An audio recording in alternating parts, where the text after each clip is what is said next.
Hoy les presento la Ruta Cartago, un sol bordado de historia. Iniciamos en el Parque de los Periodistas, conocimos el Monumento al Sol, nos dirigimos a orillas del Río de la Vieja, me encontré con mis amigos viajeros e inició la aventura. Estos Willys nos llevaron al complejo ecoturístico El Remanso, un hermoso lugar, colorido, rodeado de naturaleza y mucho confort.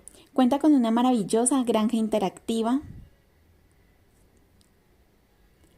zonas verdes, está ubicado al borde del río de la Vieja. Aquí dimos un paseo en lancha por unos 30 minutos hasta llegar a un sendero ecológico para conocer la cascada de los Micos, que es espectacular e imponente. Almorzamos delicioso en Umbrellas Coffee Gourmet, ubicado en el Parque San Francisco. Dimos un paseo por la famosa calle 13, por supuesto conocimos la Casa del Virrey, un museo con personajes que te cuentan la historia de Cartago. Finalizamos esta increíble ruta con una actividad de bordado en la capital